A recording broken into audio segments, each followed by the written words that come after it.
¿Qué tal? ¿Cómo están? Muy buenas noches, señoritas, caballeros, nuevamente reunidos por el modo virtual. En esta oportunidad vamos a presentarles el capítulo número 4 de biología, ya, el cual corresponde a tejidos en plantas, tejidos en animales. Muy bien, presentamos por acá.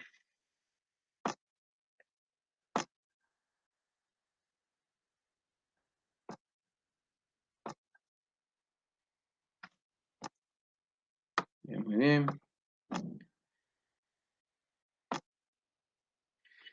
Y listo, señoritas, caballeros, siempre siguiendo el puntero láser, por favor, ¿de acuerdo? Capítulo 4, histología vegetal, histología animal. Pues un tejido es un conjunto de células que tiene una función en particular, ¿de acuerdo? A eso se llama tejido. En las plantas vamos a tener pues dos tipos de tejidos, y acá tenemos tejidos vegetales, ¿no? Hay dos tipos de tejidos vegetales en las plantas, los meristemáticos o indiferenciados, y luego vamos a tener acá a los tejidos adultos o diferenciados. Muy bien. ¿Qué podemos decir acerca de los tejidos meristemáticos o indiferenciados? Estos tejidos tienen células pequeñas de núcleos grandes porque su ADN se está replicando y paredes celulares delgadas. Sus paredes tienen que ser delgadas para facilitar la división. Entonces, las células del tejido meristemático están en constante división de una manera ordenada. Y si las células aumentan en número, entonces, ¿qué se da? Entonces se da el crecimiento. Así es. Entonces la plantita va a crecer. Y estos tejidos meristemáticos persisten en la planta toda su vida. Por eso es cuando una plantita ya está grandecita, se le corta, vuelve a crecer. ¿Por qué? Porque aún tiene tejidos meristemáticos. Muy bien. ¿Qué más? Originan a los demás tejidos. ¿De acuerdo? A partir de los tejidos meristemáticos se van a originar los demás tejidos. Bien. Su clasificación de estos meristemos, tenemos el meristemo primario o apical y también tenemos el meristemo secundario lateral o cambium. Ese cambium puede ser de tipo vascular o de tipo suberoso. Comenzamos con el tejido meristemático primario o apical. Dice que está en los extremos de las raíces y los tallos y que permite el crecimiento longitudinal o vertical. A ver, nosotros tenemos acá pues una plantita, esta semilla ya germinó. Mira, y acá está presente pues este tejido llamado tejido meristemático de tipo primario. Profesor, hace que se vaya para abajo, pues acá la raíz se va para abajo y también el tallo se va para arriba. ¿Quién actúa ahí? El tejido meristemático primario. O sea, desde que germina la semilla, comienza a actuar este tejido. Así es. ¿Qué determina el crecimiento longitudinal? Le dice a la plantita que se vaya para abajo, que se vaya para arriba. Y la plantita sigue creciendo y sobre la plantita sigue actuando el tejido meristemático de tipo primaria. ¿Qué le dice a la plantita? Le dice a la plantita que se vaya para arriba, que se vaya para abajo. ¿Cómo se llama eso? A eso se llama crecimiento longitudinal. A eso se llama crecimiento vertical. Ahora, ¿qué pasa con el tejido secundario o lateral? Él determina el crecimiento en grosor de los tallos y raíces de plantas leñosas. A ver, gráficamente. Entonces vamos a tener acá, pues, cuando la plantita va a engrosar, ¿quién actúa ahí? El meristemo secundario. El meristemo secundario, ¿qué le dice a la plantita? Que se vaya para los costados. Se dice en tallos leñosos, en esos tallos de los árboles, pero también hay raíces leñosas que crecen para los costados. Así es, se van para los costados. ¿Gracias a quién? Gracias al meristemo secundario. Así es, o sea, la puntita de las raíces se va para acá, ¿no? Para la puntita jalando. ¿Quién es ese? El meristemo primario. Pero si esta raíz engrosa, se va para los costados, es una raíz leñosa, entonces ahí actúa el meristemo secundario. Muy bien, entonces, ¿qué determina el meristemo secundario? Determina el crecimiento en grosor de tallos y raíces de plantas leñosas. Ahora, hay dos tipos, bueno, se dice plantas leñosas, pues a esas plantas grandes, de tallos gruesos, de tallos que no son verdes. Ya, hay tallos leñosos que no son verdes y hay tallos verdes. Así es, ¿ya? Ahora vamos a tener acá Dentro del tejido meristemático secundario tenemos dos tipos, ¿no? El cambium vascular, que origina al xilema y al floema, y el cambium suberoso o felógeno, que origina hacia la parte externa al suberocorcho, el cual forma la peridermis, y hacia la parte interna origina la felodermis o células parenquimáticas, que se van a diferenciar. Estas células se diferencian en colénquima, esclerénquima y parénquima. A ver, vamos a tener acá lo que está escrito por acá gráficamente, ¿ya? Este es como si fuese una tajadita de torta, pues al tallo se le hace un cortecito, al tallo se le hace un corte transversal, y ahí se saca una tajadita de torta, y esa tajadita de torta se observa por acá. Esta es la parte central, ¿no? Y esta es la parte más externa. Esta es una tajadita de torta del tallo. Pues, ¿qué tenemos por ahí? Miren, el cambium vascular. Del cambium vascular, ¿qué decía en la diapositiva anterior? Origina el xilema y el floema. Internamente origina el xilema y externamente origina el floema. Ah, ese es el cambium vascular. Muy bien. ¿Y qué pasa con el cambium suberoso? El cambium suberoso externamente origina el suber, el cual se va a diferenciar en peridermis. El cambium suberoso internamente origina a la felodermis o células parenquimáticas. Y esta felodermis se diferencia en colénquima, esclerénquima y parénquima. ¿De acuerdo? Este es un corte transversal del tallo. ¿Y qué es eso de xilema, floema, colénquima, esclerénquima, parénquima, peridermis? ¿Qué son? Son los tejidos adultos o diferenciados, ya que tienen una función específica. Tenemos a los tejidos protectores, que se clasifican en epidermis y peridermis, tejido de soporte o de sostén, colénquima, esclerénquima, el tejido parénquima, el parénquima propiamente dicho, el fundamental, hay uno clorofiliano y uno reservante, tejidos conductores como el xilema y floema, y los tejidos secretores. Analizamos a esos tejidos. Comenzamos con los protectores. Así como nosotros tenemos pues nuestra piel que nos protege, las plantitas también tienen su epidermis y peridermis para la protección. Así es, ¿qué podemos decir acerca de la epidermis? La epidermis tiene células vivas. Cuando las células están vivas, su citoplasma está activo. A eso, ¿cómo se llama? Protoplasma. Y esas células son aplanadas. Allá no tienen cloroplastos. Allá, ¿para qué van a tener cloroplastos si la fotosíntesis se hace en otro tejido? Pues no tienen cloroplastos, correcto. ¿Dónde están presentes? En hojas, van a estar presentes en tallos verdes y también en las raíces. Así es, ahí está la epidermis, permite captar al agua dicha epidermis, que presentan estomas. A ver, ¿qué son los estomas? Miren, acá tenemos una hojita o puede ser un tallo verde y su parte externa, este puntito acá lo ponemos más grande. ¿Qué tenemos ahí? Células epidérmicas. Tenemos células epidérmicas, células epidérmicas, así es. Entre esas células epidérmicas hay algunas que son diferentes.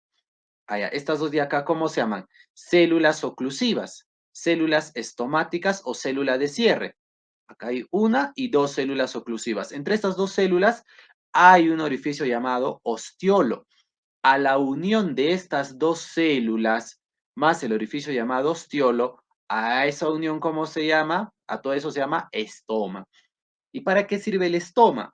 El estoma es como si fuesen nuestras fosas nasales, sirve para el intercambio gaseoso. Cuando la plantita va a hacer fotosíntesis, por ahí entra el CO2 y por ahí sale el oxígeno. Pero la plantita también respira como todo ser vivo aeróbico. Claro, por ahí entra el oxígeno y sale el CO2. O sea, ¿para qué sirve el estoma? Para el intercambio gaseoso.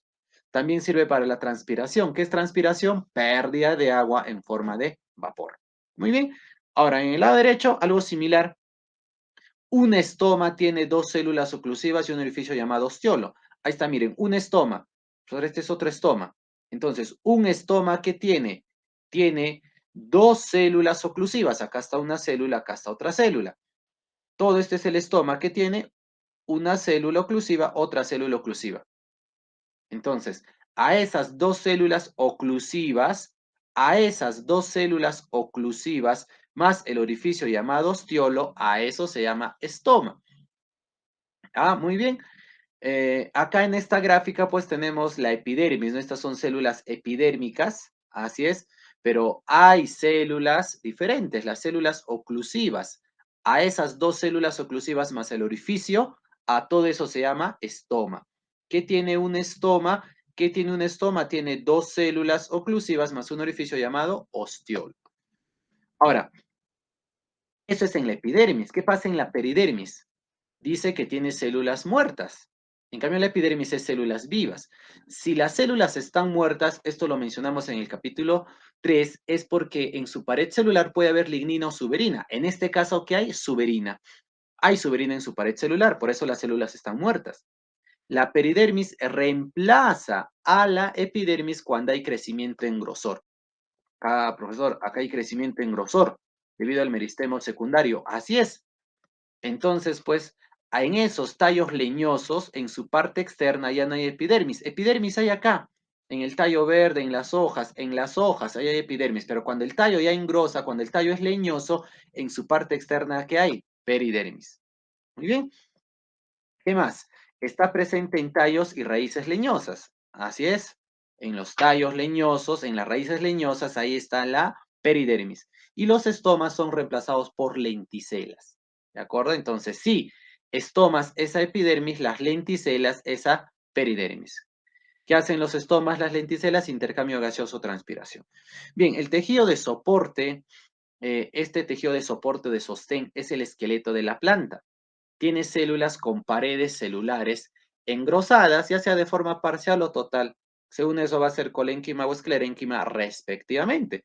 ¿Qué decimos acerca del colénquima? Es un tejido de sostén, ya, de los órganos que están en crecimiento principalmente. O sea, cuando el órgano está en crecimiento, profesor, a lo largo de su tallo, ¿qué hay? Colénquima. En cambio, cuando el órgano ya dejó de crecer, a lo largo de su tallo, ¿qué hay? Esclerénquima. Así es. Muy bien. ¿Qué más? ¿Qué podemos decir acerca del colénquima? Está presente en los peciolos de las hojas. ¿Qué es el peciolo? Si esta es una hojita, esta ramita que se une al tallo se llama peciolo. Ahí está la hojita. Y este tallito, ¿no? Esta ramita que se une al tallo, a ese se llama peciolo. Ahí está entonces el colénquima. Además de estar en el tallo que está en crecimiento. Bien, ¿qué más? También está debajo de la epidermis, en los tallos. Este es una tajadita de torta, en este caso lo hemos puesto en sentido vertical, ya la parte más externa del tallo verde, la parte más externa del tallo verde, así es, muy bien. Dice acá, debajo del epidermis de los tallos, ¿no? Obviamente tienen que ser tallos verdes, porque los tallos verdes tienen epidermis. Entonces, ese tallo verde en su parte externa que tiene, epidermis. Luego, ¿quién está? El colénquima, ahí está el colénquima. Muy bien, ese colénquima tiene células vivas. Ah, ya, profesor, si las células están vivas, entonces hay celulosa, para nada lignina, para nada suberina. Muy bien, células vivas con paredes engrosadas parcialmente con celulosa. Así es. ¿Y qué brinda el colénquima? Brinda flexibilidad. En cambio, ¿qué pasa con el esclerénquima? Ah, profesor, el esclerénquima tiene células muertas. Y si las células están muertas, es porque en su pared celular hay lignina o suberina. En este caso hay lignina. Paredes celulares engrosadas totalmente con lignina. Ese es el esclerénquima. Y debido a eso brinda dureza. En cuanto a su ubicación, se encuentra más internamente. ¿Ves? Si este es el tallo, está la epidermis, y puede haber colénquima, flexibilidad, pero si este tallo ya es leñoso, internamente, ¿qué va a tener? Va a tener abundante esclerénquima, ya más hacia la parte interna. Bien, ahí tenemos entonces el tejido de soporte. ¿Qué podemos decir acerca del tejido parénquima? El parénquima fundamental, o parénquima propiamente dicho, es el relleno en cualquier órgano. Se encuentra en la raíz, en el tallo, en la hoja, en la flor, en el fruto. Por eso dice, está en cualquier órgano. Está presente en la pulpa de los frutos, en la parte comestible de los frutos, del durazno, el plátano, de la manzana. Debido a la turgencia de sus células, o sea, sus células se llenan de agua y no revientan. ¿Por qué? Porque hay una pared celular. Debido a esa turgencia, brinda solidez. Tiene células poliédricas e isodiamétricas. Poliédricas porque tienen muchos lados, o de 8 lados, de 10 lados, pero en un lugar, esas células van a estar, todas las células, por ejemplo, en un lugar pueden ser de 10 lados. Eso se llama isodiamétrica. Todas las células son comunes. Todas las células son similares, iguales. Idioblastos son isodiamétricas. De 10 lados en un lugar. Pero en otro lugar de la planta las células tienen, no sé, 6 lados. Ah, ya, todas las células son comunes, son idioblastos, son isodiamétricas. El tejido parénquima también puede ser de tipo clorofiliano o clorénquima, el cual va a estar presente en el mesófilo de las hojas. Ah, profesor, ¿qué es eso de mesófilo? Si nosotros tenemos acá una hojita, a ver, acá está la hojita, ahí está la hojita, y en la hojita se lleva a cabo la fotosíntesis, ¿no? Esa hojita tiene su parte externa llamada, profesor, la epidermis. Ah, mira, y este es el grosor de la hojita, ¿ve? Ah, ya, el espesor de la hojita lo estamos poniendo bien grueso. Muy bien. Entonces, profe, esta partecita, la parte superior de la hoja, la que va a recibir rayos solares, se llama el haz. Y la parte inferior de la hoja se llama el embés. Y la parte media, el mesófilo. Ay, ay, ay. Entonces, esta hojita, pues, tiene una parte superior, la que está en contacto con los rayos solares. Ah, profesor, a esa se llama el haz. Correcto. Haz, ahí está, se llama el haz. Muy bien. Y la parte inferior, profesor, la parte inferior, esta parte inferior, muy bien, se llama el embés. Solo ponemos la E de embés. Y la parte media, profesor, la parte media que está entre el haz y el embés, ¿cómo se llama? El mesófilo.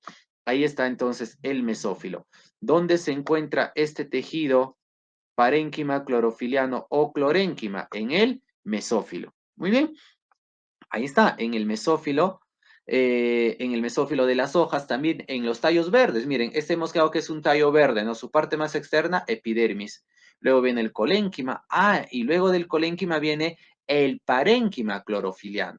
Parénquima clorofiliano. Si es tallo verde, escaso es clerénquima. Así es. Ahí está el parénquima clorofiliano. Muy bien. Entonces, vamos a tener pues que ese parénquima clorofiliano tiene células con paredes celulares delgadas. Las células tienen que tener paredes celulares delgadas para facilitar el intercambio de gases. Si este tejido hace fotosíntesis, entonces las paredes celulares tienen que ser delgadas para que difunda fácilmente el CO2 para que salga el oxígeno. Y tiene abundante espacio intercelular para que pueda quepar el oxígeno y el CO2, sobre todo el agua, ya que el agua también se necesita para la fotosíntesis. Este parénquima clorofiliano tiene clorofila, por eso se le llama clorofiliano. Capta la luz esa clorofila para formar compuestos orgánicos. Ese proceso se llama fotosíntesis, para formar compuestos orgánicos como la glucosa. Entonces acá a nivel de la hoja, a nivel del mesófilo, a nivel de los tallos verdes, se está formando la glucosa por fotosíntesis. Pero esas glucosas en la hoja se pueden juntar con otras glucosas. Claro, a eso se va a llamar almidón momentáneo, almidón de asimilación. O sea, momentáneamente ahí se forma el almidón. Luego, pues, ya cuando se va a transportar estos azúcares, ese almidón se convierte en glucosas, se forman fructosas y en forma de sacarosa es lo que se transporta los azúcares. Cuando ya llegan a un tallo de almacenamiento, a una raíz de almacenamiento como la papa, yuca respectivamente, ahí ya se forma el almidón. Ya no es de asimilación ese almidón que está en la papa, en la yuca, pues ya es un almidón que va a estar ya por más tiempo, como un tejido de reserva. Pero acá, en el parénquima clorofiliano, este almidón no es reserva, este almidón es de asimilación, es momentáneo. ¿Ya? Muy bien, ¿dónde se encuentra ese tejido parénquima clorofiliano? Debajo del colénquima, ahí está, mira. Ahí se hace la fotosíntesis. Profesor, y más internamente de este tallo, ya sea tallo verde o tallo leñoso, también puede ser, pero más internamente, ¿quién está, profesor? Ahí se encuentra el parénquima fundamental. Ahí está, ese parénquima fundamental que es el parénquima propiamente dicho. Hay un tercer parénquima. El reservante acumula sustancias. Puede estar en vacuolas, ahí está el agua, puede ser los plastidios, que almacenan por ahí, pues, no sé, almidón, proteínas, lípidos, también en las paredes celulares, ¿no? Está la celulosa. Ese parénquima reservante puede ser de tipo amiláceo. Cuando acumula almidón en la yuca, en la papa, en el camote está este tejido. El acuífero. El acuífero, profesor, porque acumula agua. Correcto, en las plantas suculentas como el cactus, ellos tienen abundante tejido parénquima acuífero, porque ahí almacenan agua. El airífero. Profesor, se llena de aire. Así es. ¿Dónde va a estar presente? En las plantas flotadoras como el lirio de mar. Muy bien, ahí está el tejido parénquimo. Ahora veamos a los tejidos conductores. Hablamos acerca del xilema o leño y acerca del floema o liber. ¿Qué decimos acerca del xilema o leño? Está presente en la médula del tallo, mientras que el floema o liber está presente en la corteza del tallo. A ver, profesor, acá. La parte interna del tallo es la médula y la parte externa es la corteza. Ahí está la corteza, la parte externa. Profesor, en la parte interna, en la médula, ¿quién está? El xilema. En cambio, en la parte externa, en la corteza, en la parte interna de la corteza, ¿quién se encuentra? El floema. Ah, ya, muy bien. Listo. ¿Qué pasa con el xilema? Tiene tráqueas o vasos leñosos. Sus tubitos se llaman tráqueas o vasos leñosos. Y también hay traqueidas. ¿Qué son las traqueidas? Son tráqueas bien delgaditas. Muy bien. Tienen células muertas.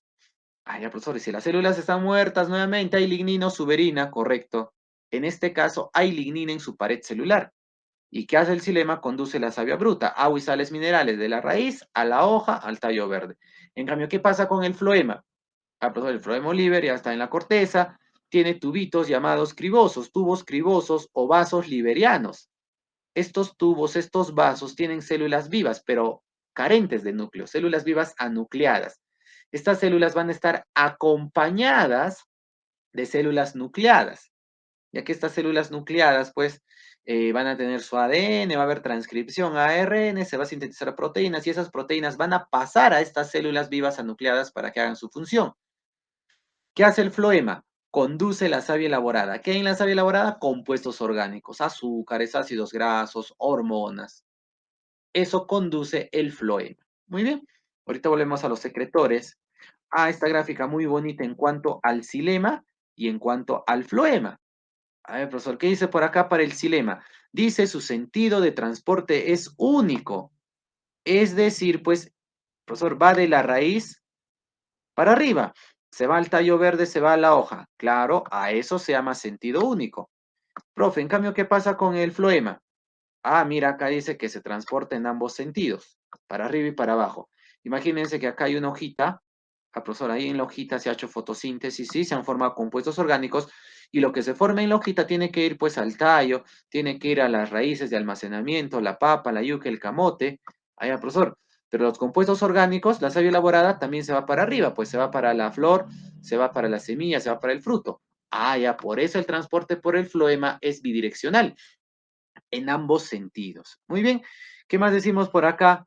Por el xilema se transportan agua y sales. Ahí está, agua viene a ser azulito, plomito viene a ser sales. Eso ya lo hemos indicado en la diapositiva anterior. Profi, por el floema que se transporta también agua, pero principalmente alimento, compuestos orgánicos, lo que está de verdecito, azúcares, hormonas, ácidos grasos, aminoácidos. ¿Qué más? El xilema tiene células muertas. Profe, ya lo hemos indicado, ¿no? ¿Y qué hay en sus paredes celulares? Lignina. Entonces, pero acá dice sin pared. Ah, es que eso de sin pared se refiere a lo siguiente, mire. Vamos a tener acá, vamos a tener acá, mira, acá hay, profesor, acá en esta gráfica tenemos, en este segmento de xilema tenemos tres células.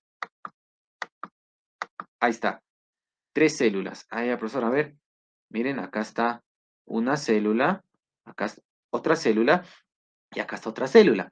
Pero entre esta célula y esta otra célula se ha perdido la pared. Por eso estoy poniendo en líneas punteadas. No hay pared. Entre esta célula y esta célula no hay pared celular. Ah, ya, eso quiere decir acá sin pared. Entonces el flujo es continuo. Acá no hay pared. No hay pared, correcto.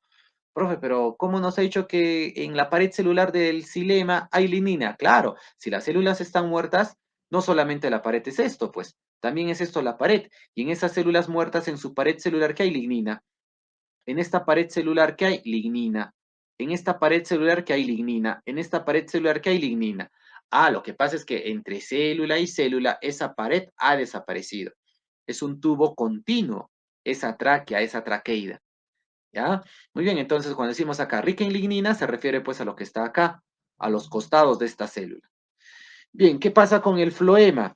Ah, profesor, el floema tiene células vivas, correcto. Ya hemos indicado, mira, acá hay tres células, ve, una célula, otra célula, otra célula. Esas tres células están vivas, pero sin núcleo. Profe, y acá sí, entre célula y célula hay una pared. Claro, entre célula y célula hay una pared, pero esa pared está rica en poros. Ah, acá no se nota muy bien.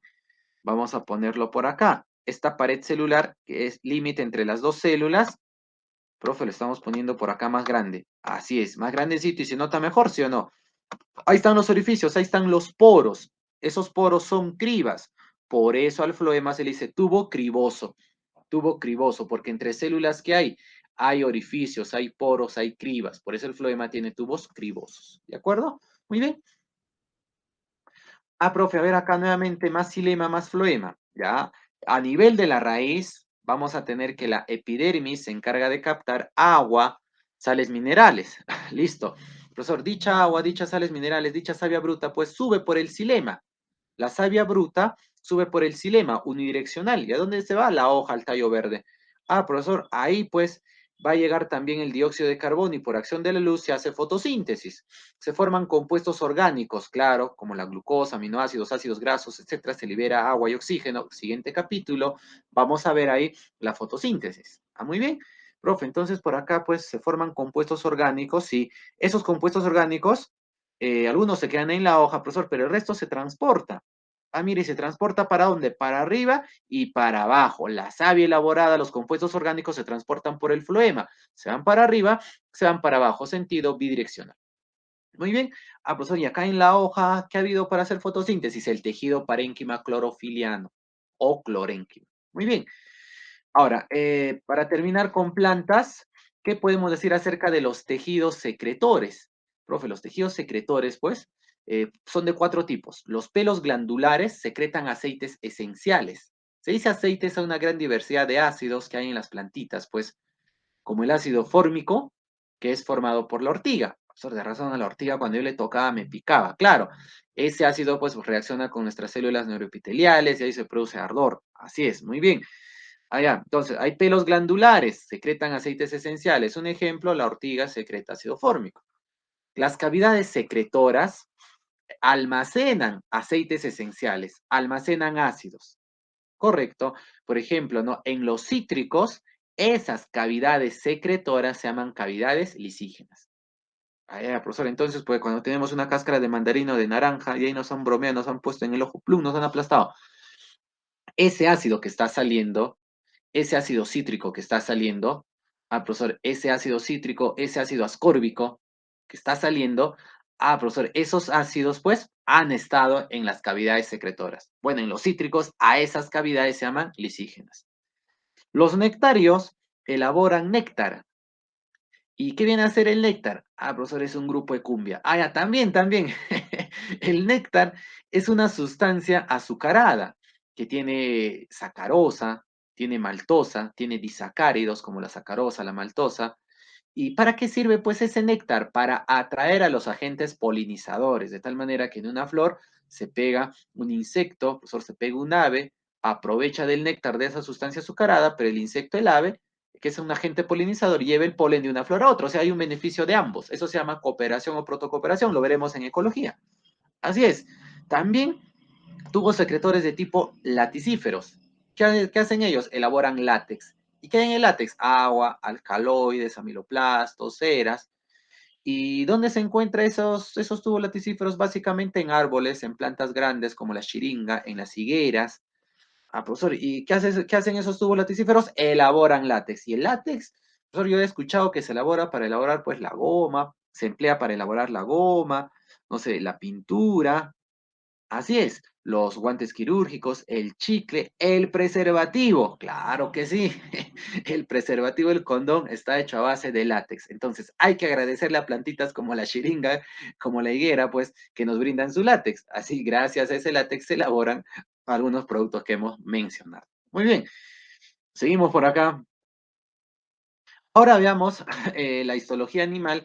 Veamos por acá los tejidos animales. Muy bien. Cuatro son los tejidos animales: epitelial, conectivo, muscular y nervioso. Dos tipos de tejido epitelial, de cubierta y revestimiento y glandular. De tejido conectivo hay tres: el embrionario, propiamente dicho especializado. Del muscular hay dos: el estriado y liso. Y no hay tipos de tejido nervioso. Muy bien. Profe, acá este es un tejido, miren, un tejido animal, sí. Todo este rectangulito se llama tejido. Ese tejido que tiene células, profesor, células. Pero también, además de células, acá hay un espacio, miren. Todo este espacio que no corresponde a las células, a eso se llama sustancia intercelular. También se le dice sustancia extracelular. También se le dice matriz extracelular, matriz intercelular. Muy bien, correcto. Ahora, profesor, ¿acá qué hace el desarrollo embrionario? ¿Eso no se ve en el capítulo 10, reproducción? También se ve en reproducción, pero acá pues estamos viendo esto, ya que diremos, ¿no? El tejido epitelial deriva del ectodermo, mesodermo, endodermo. El tejido conectivo deriva del mesodermo. Ah, profesor, ¿qué es eso de ectodermo, mesodermo, endodermo? Ah, muy bien. En la gástrula, sí. ¿Cómo se origina la gástrula? Mira, todo se origina a partir del cigoto. Y el cigoto sale a partir del óvulo con el espermatozoide. Se une el óvulo con el espermatozoide, profesor, sale el cigoto. Es una célula que se va dividiendo y forma por acá 2, 4, 8, 16, 32, 64. Así, ¿no? Cuando tenemos de 8, 16, 32 células se llama mórula. Ah, ya, profesor, esa mórula se sigue dividiendo, sí. Y ya tenemos acá cientos de células. A eso se llama blástula. Esa blástula se sigue dividiendo. Sí, acá tenemos miles de células y las células cada vez se hacen más pequeñas y aumentan más y más en número. ¿Cómo se llama eso, profesor? Gástrula. Acá es con G, no vayan a poner con P. Con P va a decir otra cosa. No, con G, gástrula. Esa gástrula que tiene, esa gástrula tiene tres capas embrionarias. La capa externa se llama el ectodermo, la capa media se llama el mesodermo y la capa interna se llama el endodermo. A partir de esas tres capas embrionarias se forman los distintos tejidos, los distintos órganos. A eso ya se llama feto, pues. Ah, muy bien. Veamos al tejido epitelial. ¿Qué decimos acerca del tejido epitelial? Ah, el tejido epitelial deriva del ectodermo, mesodermo y endodermo. Deriva de las tres capas embrionarias. Tiene escasa sustancia intercelular. Ah, muy bien, profesor. Entonces, esta gráfica de acá no podría ser tejido epitelial, correcto, porque acá hay abundante sustancia intercelular. Ah, muy bien. Profe, entonces acá escasa sustancia intercelular. Ah, miren acá entre célula y célula no hay nada de espacio. Ve, entre células, miren acá. Entre las células no hay nada de espacio. A eso se dice escasa o nula sustancia intercelular. ¿Qué más? Sus células se apoyan sobre la membrana basal. Las células del tejido epitelial, esas células están apoyadas sobre la membrana basal. En todas estas gráficas que hay membrana basal, membrana, membrana, en todos los tejidos epiteliales que hay membrana, membrana, ¿qué hay, profesor? Membrana basal. Eso es el soporte, es la base del tejido epitelial. Ah, y esa vascular, no tiene vasos sanguíneos. O sea, el tejido epitelial, no. ¿Y cómo se nutre? Ah, porque luego ya va a haber tejido conectivo que llega hasta ahí, pues, y lo va a nutrir. Pero el tejido epitelial acá, profesor, este tejido epitelial, es avascular, ahí no hay vasos sanguíneos, correcto. Por eso que cuando nos pasamos, pues, con una aguja, la palma en la mano, superficialmente, profesor, no, pues no sale sangre, claro, porque el tejido epitelial es avascular. Profe, pero ¿qué pasa si nos pinchamos más adentro? Ah, ahí sí va a salir la sangre, pues. Ahí sí sale la sangre, porque tenemos tejido conectivo, pues. Correcto. Muy bien. Entonces, acá tenemos un esquema del tejido epitelial. Acá hay tres células del tejido epitelial apoyadas sobre la membrana basal. Profesor, y entre estas células hay distintas uniones. Entre célula y célula tenemos a la zónula occludens o uniones estrechas. Profesor, también tenemos a la zónula adherens o uniones de adherencia. También tenemos acá, profe, las uniones comunicantes, ¿sí? Permite el intercambio de iones, las uniones comunicantes, correcto. También tenemos acá desmosomas. Entre las células hay desmosomas. En cambio, entre las células y la membrana basal, ¿qué hay? Ah, profesor, hay hemidesmosomas. ¿De acuerdo? Muy bien. Profesor, ¿y qué hay en esta zona y las uniones, desmosoma y desmosomas? Hay proteínas. Ah, muy bien. ¿Qué proteínas? No es necesario saberlo. No nos van a preguntar eso en un examen de admisión. Tejido epitelial de dos tipos. El primero, de cubierta y revestimiento. Se le dice, hay de cuatro tipos. Ya se le dice simple o monoestratificado porque solo tiene una capa de células. Solo tiene una capa de células. Ah, muy bien, mira. Y vamos a tener acá el simple o monoestratificado, plano o escamoso. Está, profesor, células planas. Células planas, correcto. Apoyadas sobre una membrana basal. Sí, ¿dónde está este plano? Está presente en los alvéolos pulmonares. Sorry, ¿por qué las células, pues, de los alvéolos son células planas? Ah, para facilitar el intercambio gaseoso, pues. También está presente a nivel de la cápsula de Bowman del nefrón del riñón. Cuando se da la formación de la orina hay tres eventos: filtración, reabsorción y secreción. La filtración se da entre el glomérulo renal y la cápsula de Bowman. Eso veremos en el capítulo 7. Entonces, las células de la cápsula de Bowman tienen que ser delgadas para facilitar la filtración. ¿Qué más? Profe, el cúbico. ¿Por qué es cúbico? Porque sus células ya no son planas, sus células son grandecitas, son cúbicas. ¿Dónde está presente? En los tubos contorneados proximal y distal del nefrón del riñón. Ah, también hay, profe, sí. ¿Y para qué las células ahí tienen que ser cúbicas? Para absorber agua, para hacer el evento 2, la reabsorción de agua. Primero es la filtración, luego es la reabsorción. Ah, ya, luego viene la secreción. Así es, esos tres eventos constituyen la formación de la orina. ¿Dónde más está presente este cúbico? En el folículo tiroideo, a nivel de la tiroides. ¿Para qué? Para formar tiroxina. El cilíndrico. ¿Qué pasa con el cilíndrico? Sus células son grandes, pues son células cilíndricas apoyadas sobre una membrana basal. ¿Dónde está presente? En el intestino grueso. Ay, ¿para qué sirve, profesor? Ahí se forman las heces, sí, y también se absorbe el agua. Para absorber agua, para eso sirve este cilíndrico. Profe, el que sigue es un cilíndrico, pero que tiene pliegues de la membrana. O sea, acá la membrana se pliega. A esos pliegues, ¿cómo se llaman? Microvellosidades. Entonces, este es un cilíndrico con microvellosidades. ¿Y dónde está eso? En el intestino delgado, básicamente al nivel del yeyuno e ilion. ¿Y para qué sirve? Para absorber nutrientes, glucosas, aminoácidos, ácidos grasos, etc. Entonces, al tener microvellosidades, se hace más eficiente el proceso de absorción, ya que se aumenta la superficie de absorción. Muy bien, el pseudoestratificado. Profe, acá este pseudoestratificado, pues da la apariencia que fuese solo una capa, monoestratificado, o da la apariencia que fuesen varias capas, estratificado, poliestratificado. Sí, por eso se le llama pseudoestratificado. O sea, sus células, profesor, acá como si fuese una capa, o también acá una capa arriba, una capa abajo. Ay, ay, ay, ay. Todas las células se apoyan sobre la membrana basal, pero no todas las células llegan a la parte superficial. Solo algunas células llegan a la parte superficial. Estas de acá no están llegando a la parte superficial. Esa es característica de este tejido pseudoestratificado. Además, presenta cilios. Ahí está, estos pelitos son cilios, profesor, pelitos que están a nivel de las células, ¿no? Ah, muy bien. Oiga, profesor, entonces, esos pelitos, pues, llamados cilios, están presentes a nivel de las fosas nasales, a nivel de la laringe, a nivel de la tráquea, a nivel de los bronquios. Claro, ¿y para qué sirven? Para purificar el aire inspirado. Para eso sirven estos cilios, estos cilios. Ah, cuando decimos fosas nasales, pues, profesor, ahí también hay pelitos. A esos pelitos no nos referimos, ¿ah? Los pelitos son las vibrisas. No, no, no. No, profesor, acá nos estamos refiriendo, pues, además esos de ahí están formados por queratina. Profesor, en cambio, la clase pasada vimos, pues, que los cilios, los flagelos tienen microtúbulos, correcto, tienen tubulina. ¿Ya? Sino que yo digo, ¿cómo pelito sería lo correcto? No, o sea, acá en las fosas nasales hay cilios como si fuesen pelitos. Así es, muy bien, para no confundir, ¿ya? Además está en la laringe, tráquea, bronquios. ¿Para qué sirve? Para purificar el aire inspirado, para retener, pues, si por ahí de repente quiere pasar una sustancia contaminante, polvito, por ahí retiene algunas bacterias, algunos virus. Así es, muy bien. Para eso sirve este pseudoestratificado. Profe, ahora veamos al estratificado o poliestratificado. Ya, muy bien, de tipo plano. ¿Por qué, profesor? Ah, primero, ¿por qué estratificado? Porque hay varias capas de células. Miren, hay varias capas de células. Hay varias capas de células. A eso se llama estratificado o poliestratificado. ¿Y por qué se dice plano o escamoso? Porque en la última capa hay células planas. ¿Y dónde está presente este tejido? En la boca, en el ano, en la vagina, en el esófago, pero se encuentra por la parte interna de estos órganos. ¿Qué hace ahí, profesor? Está protegiendo. Sí, pero esa protección por la parte interna se llama revestir, reviste, revestimiento. En cambio, hay un plano o escamoso que tiene queratina. ¿Por qué se dice plano? Porque en la última capa hay células planas. Profesor, ¿y acá qué hay? Queratina, lo que está de verde.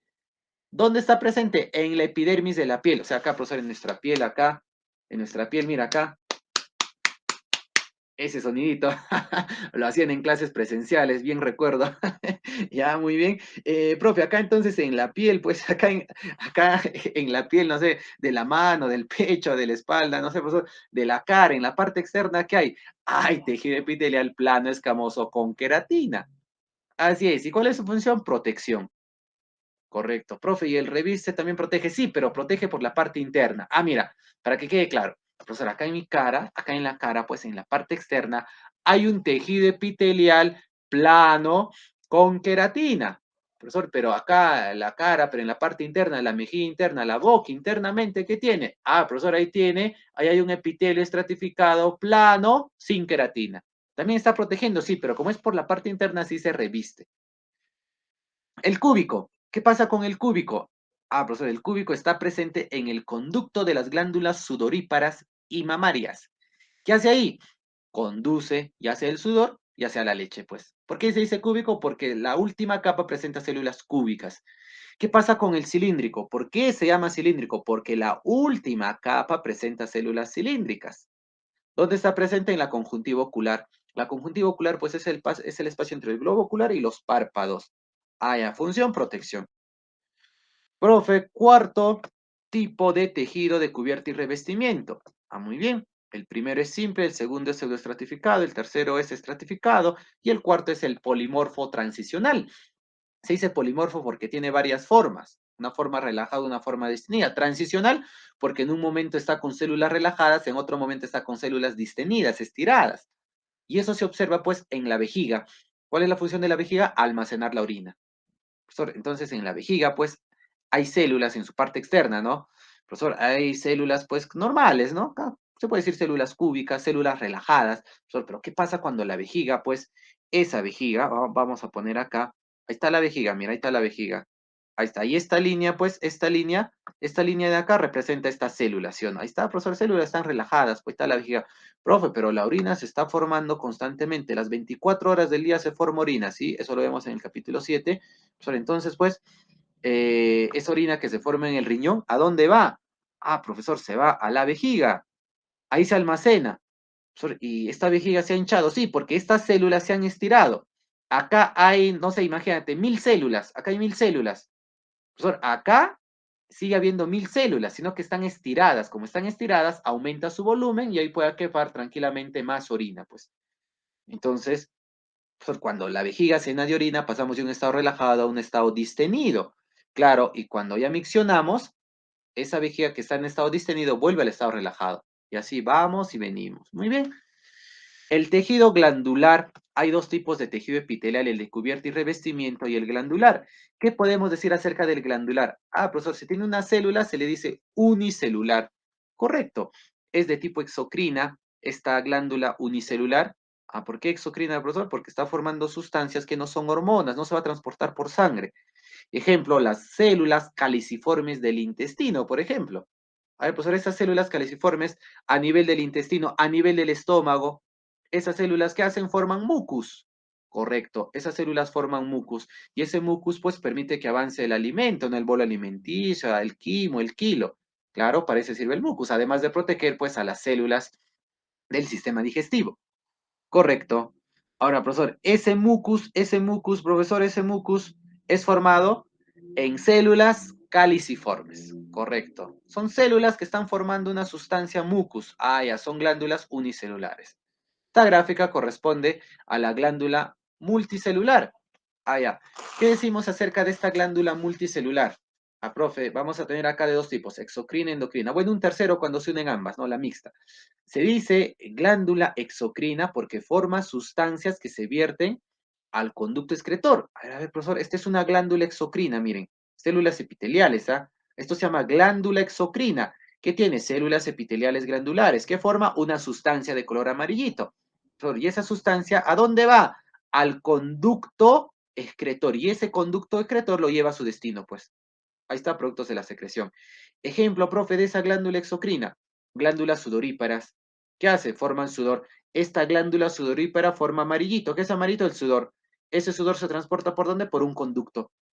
Profesor, ¿y a dónde llega? Pues, ¿a dónde llega? ¿A dónde llega? ¿A dónde llega? Hacia la parte externa, pues, de nuestra piel. Otro ejemplo, las glándulas salivales forman saliva. Las glándulas salivales que tienen células epiteliales glandulares forman amarillito, que es la saliva. Sorry, ¿cómo se transporta esa saliva hasta que llegan hasta nuestra cavidad bucal? A través de un conducto. Ejemplo, ¿no? Y vamos a ver en el capítulo 6, en sistema digestivo, que hay tres tipos de glándulas salivales. Mencionamos a una. Profesor, la glándula parótida forma saliva y mediante su conducto de esteno transporta esa saliva y lo lleva pues hasta la cavidad bucal. Ajá, correcto. Y así pues hay más glándulas exocrinas como las glándulas lacrimales. También tenemos las glándulas sebáceas. Correcto. Las glándulas mamarias también, ¿no? Que forman leche, correcto. Son glándulas exocrinas. Profe, en cambio, ¿qué pasa con las glándulas endocrinas? Ellas van a formar hormonas. que se vierten a la sangre. O sea, las hormonas se transportan por sangre. Sí, mira, este de acá es una glándula endocrina. Ahí está la glándula endocrina. ¿Qué tiene esta glándula endocrina? Profesor, tiene células epiteliales glandulares que forman verdecito. ¿Qué es verdecito? Hormona. Profesor, y las hormonas tienen que viajar pues a distintas partes de nuestro cuerpo. ¿Y cómo se transportan? Por sangre. Dentro de vasos sanguíneos se transportan las hormonas. Ah, ya, profesor, entonces acá tenemos pues la tiroides, ejemplo, ¿no? De una glándula endocrina forma la tiroxina. Y esa tiroxina, ¿quién tiene que ir pues, no sé, a nuestros músculos, a nuestros huesos? ¿Cómo se transporta? Por sangre. La hipófisis forma varias hormonas, ¿no? Varias hormonas. Una de ellas es la prolactina. Pero la prolactina pues se ha formado acá en la hipófisis, pero esa prolactina tiene que transportarse por sangre y llegar hasta la glándula mamaria. Claro, y ya le indica a la glándula mamaria que elabore leche. Ah, profesor, la tiroxina le dice a las células del hueso, los músculos, en general a muchas células, pues que hagan su metabolismo. Correcto. También contribuye con el crecimiento de la tiroxina. Correcto. Complementa a la somatotropina, que también lo forma la hipófisis, profe, pero esa glándula, ahí está la glándula hipófisis está formando esa hormona somatotropina. ¿Cómo llega al hueso para que crezca el hueso? Ah, transportándose por sangre. Así es, se transporta por sangre dentro de vasos sanguíneos. Esa es una glándula endocrina. No se olviden, la glándula exocrina lo que forma, ¿por dónde se transporta? Por un conducto excretor. En cambio, lo que forma la glándula endocrina es una hormona. ¿Y las hormonas cómo se transportan? Por sangre. ¿Ya? Profe, ¿qué pasa si la glándula es mixta? Ah, si la glándula es mixta, quiere decir que es endocrina y exocrina a la vez, es decir, tiene una porción exocrina que va a formar una sustancia y tiene una porción endocrina que va a formar hormonas. Ejemplo bien conocido, el páncreas es una glándula mixta. La porción endocrina del páncreas forma la hormona insulina. También la hormona glucagón, claro, que regulan el metabolismo de la glucosa. Profe, y también pues este páncreas tiene una porción exocrina. ¿Qué hace la porción exocrina? Forma jugo pancreático. Ah, pues en ese jugo pancreático hay enzimas, correcto. Muy bien, esas enzimas digestivas pues van hacia el duodeno para hacer digestión. También va el bicarbonato para neutralizar la acidez del quimo, correcto. Eso lo veremos en el capítulo 6. ¿Ah? Muy bien, con todo eso estamos terminando con esta parte que es de tejido epitelial. Entonces pasamos acá al tejido conectivo o conjuntivo. ¿Qué decimos acerca de este tejido? Profesor, se origina del mesénquima y el mesénquima deriva del mesodermo, que es la capa media. El tejido conectivo tiene abundante sustancia intercelular, abundante matriz extracelular. Profe, ¿y qué hay en la matriz extracelular? Hay fibras colágenas. ¿Qué hay ahí? La proteína colágeno. También hay fibras elásticas. ¿Qué hay ahí? La proteína elastina. ¿Qué hay ahí? Hay fibras reticulares. Las fibras reticulares dice que tiene fibras muy finas de colágeno. Muy bien. Y en el tejido conectivo, además de haber sustancia intercelular, ¿qué hay? Hay gran variedad de células. Por eso es que es bien extenso, mira, tejido conectivo. Bien extenso es el tejido conectivo, pues porque hay gran variedad de células. Muy bien. Profe. Y es vascular, pues, a diferencia del tejido epitelial que es avascular, en cambio acá sí va a haber vasos sanguíneos. Por eso se dice que es vascular. Correcto. Funciones del tejido conectivo. Relleno, profesor, función de relleno, está en espacios existentes entre los órganos. Por ejemplo, entre los huesos, pues hay ligamentos. Profesor, entre los huesos y los músculos hay tendones. Ya, ahí está, cumpliendo la función de relleno los ligamentos, los tendones. De sostén, de soporte. Pues esto lo hacen los huesos, pues, ¿no? Los cartílagos, ya, soportan nuestro peso. Claro que sí. Muy bien, nos permiten caminar también, correcto. Eh, también para el movimiento, entonces sería, pues claro, correcto, muy bien los huesos. De defensa, profesor, contra los patógenos, correcto. Así es, de defensa. Actúan contra los patógenos. Así es, acá tenemos a los glóbulos blancos, pues que destruyen virus, bacterias, protozoarios. Profesor, sirve como un medio para el intercambio. A esto se refiere a la sangre, claro que sí, la sangre lleva oxígeno, lleva nutrientes a las células y recoge CO2 desechos de las células, pues. Así es, eso se transporta por la sangre. Reserva de energía, a eso se refiere al tejido adiposo. Claro, claro, claro. Pues ahora en el tejido adiposo se almacenan triglicéridos, pues. Correcto. Y ellos nos van a brindar energía cuando estamos en ayunas, pues cuando no comemos 1 o 2 días. Muy bien. Ahora hay tipos de células. El libro de la PRE nos menciona así Hay dos tipos de células en el tejido conjuntivo. Las células propias de cada tejido conjuntivo, que se encargan de la formación y del mantenimiento del tejido conjuntivo, conectivo. Ah, profesor, esas son las células jóvenes, ¿sí? El fibroblasto es una célula joven, profe, que forma la sustancia intercelular, pues forma colágeno básicamente. Lo mismo que el condroblasto es una célula joven que forma colágeno, lo mismo que el lipoblasto, profesor, lo mismo que el osteoblasto. O sea, son células jóvenes, ¿sí o no? Que forman el colágeno básicamente. Ah, pero estas son células jóvenes, ya las células adultas ya se dice fibrocito, pues no se dice acá condrocito, se irá osteocito, se irá acá adipocito. Entonces, estas son células jóvenes, fibroblasto del tejido conectivo propiamente dicho, condroblasto del tejido cartilaginoso, lipoblasto del tejido adiposo, osteoblasto del tejido óseo. Ah, muy bien, ellas entonces van a formar la sustancia intercelular, van a formar colágeno, van a mantener así a los tejidos. Ah, pero también se diferencian en los tejidos o en las células adultas, pues, en fibrocito, condrocito, osteocito, adipocito respectivamente. Y también hay células conjuntivas libres. Estas células ya residen en los tejidos conectivos, pues. Ah, muy bien, en los diversos tejidos conectivos que hay, ¿no? Ahí tenemos a los glóbulos rojos, los eritrocitos, nosotros tenemos a los glóbulos blancos, los leucocitos, también tenemos a los mastocitos o células cebadas. A esas células se les dice células conjuntivas libres. Bien, vamos a tener acá el tejido embrionario. Dentro del tejido conectivo tenemos al embrionario, propiamente dicho, y al especializado. ¿Qué podemos decir acerca del embrionario? Ah, profesor, hay de tipo mesenquimatoso y de tipo mucoso. El mesenquimatoso está en el embrión, pues propiamente dicho, está constituido por células embebidas, sumergidas en una sustancia amorfa de tipo gel que contiene fibras reticulares dispersadas, diseminadas. ¿Ya? Bueno, acá rescatamos el mesenquimatoso, está presente en el embrión. ¿Y qué pasa con el mucoso? Está presente en el cordón umbilical.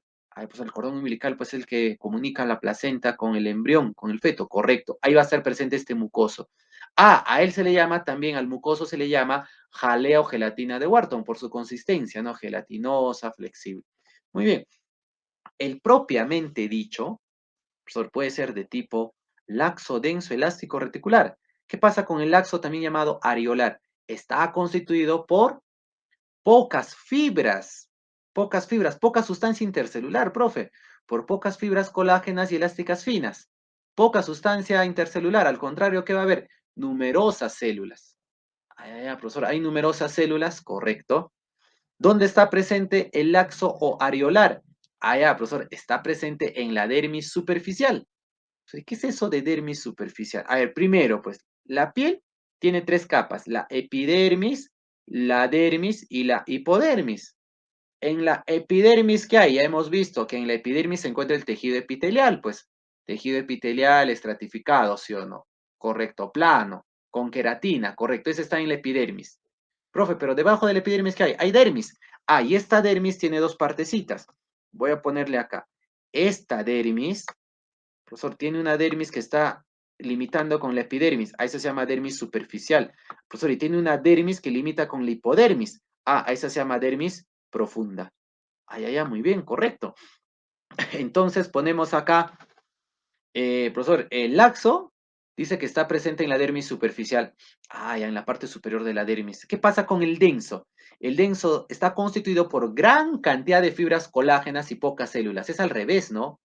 Es al revés, pero en ambos casos, por ser tejido conectivo que se cumple, que tiene abundante sustancia intercelular. O sea, este sería pues una gráfica del tejido conectivo con abundante sustancia intercelular. Profe, pero ¿qué pasa en el laxo? Hay bastantes células. Imagínense que acá haya, pues, no sé, haya 2, 4, 6 células. Profesor, ese es el laxo. ¿Y qué pasa con el denso? El denso tiene pocas células. Profesor, acá que haya, pues, 4 células o 3 células. Ese es el denso. ¿Correcto? Entonces, ¿qué pasa en el denso? En el denso hay gran cantidad de fibras colágenas y pocas células. Muy bien, correcto. Y ese denso puede ser de tipo regular o irregular. ¿Y eso de qué depende? Del colágeno. Miren acá esta parte inferior derecha. Profesor, este moradito es colágeno. Miren acá hay pocas células, profesor, hay pocas células y más que hay abundante colágeno, por eso se le dice denso, porque hay abundante colágeno. Y este es un denso regular, denso ordenado, cuando el colágeno va en un solo sentido. El colágeno está ordenado, por eso se dice regular. En cambio, el otro denso, el que está al costado, es un denso irregular. Ahí están las células, mira. Ahí están las células. Estas son las células, ¿ah? Pero, profesor, pero entre las células en esa sustancia intercelular que hay colágeno. ¿Y cómo está en el denso irregular? Profesor, el colágeno está para un lado, para el otro, y para el otro, y para el otro, y para el otro. Ay, ay, ay. A eso se dice denso irregular. El colágeno está desordenado. ¿Dónde está el denso regular? En los ligamentos, los que unen huesos, en los tendones, los que unen huesos y músculos. ¿Dónde está el irregular? En la dermis profunda. Ah, ya, en la parte inferior de la dermis, ahí está presente. Muy bien. ¿Qué pasa con el elástico? El tejido conectivo propiamente dicho elástico tiene fibras elásticas, claro, tiene elastina. ¿Dónde está presente? En la túnica media de las grandes arterias, pues. Correcto, ahí no, en las arterias, en la arteria coronaria, que hay, profesor, en su capa media, hay tejido conectivo propiamente dicho elástico. Por eso que las arterias tienen flexibilidad. Bien, ¿qué pasa con el reticular? El reticular está presente, o el reticular que tiene fibras reticulares, está presente en la médula ósea roja, en la amor de los huesos. Entonces, en los huesos, pues, ¿qué hay en los huesos? En los huesos hay médula ósea roja. ¿Y para qué sirve esa médula ósea roja? Para formar los elementos formes, glóbulos rojos, glóbulos blancos, plaquetas. A esa formación se llama hematopoiesis. Bien, en el tejido conectivo propiamente dicho, podemos tener diferentes células, como el fibroblasto, que forma las fibras de colágeno, el mastocito célula cebada, que tiene gránulos de histamina para las alergias, heparina, es un anticoagulante, pero claro, por la sangre tiene que circular la heparina, pues no, para evitar que la sangre coagule. Correcto, profe, cuando se detecta, pues no sé, una sustancia ajena, polvo, polen, no sé, una bacteria, un medicamento, pues estas células mastocitos liberan pues histamina. Y eso alerta pues a todo el sistema inmunitario, ¿no? Inflaman los vasos sanguíneos, hay una inflamación, eso se llama alergia, claro. Y si nosotros nos rascamos, profesor, se inflama mucho más, correcto. Es una alerta para que las demás células vayan a ese lugar porque en ese lugar se está detectando pues una sustancia extraña. Cuando tenemos alergias, pues tomamos un antihistamínico para ya no liberar histamina, para ya no inflamar a los vasos sanguíneos. Muy bien, también hay plasmocitos que forman anticuerpos. Ya estos anticuerpos reconocen a los antígenos de los patógenos para su posterior destrucción por los macrófagos y estos macrófagos pues hacen fagocitosis. Así es, se lo comen pues a los patógenos y ahí se va a destruir pues a dichos patógenos. Muy bien, y otras células más que tiene el tejido conectivo propiamente dicho. Bien, el tejido conectivo especializado, vamos a tener acá el tejido adiposo, está presente en la hipodermis de la piel.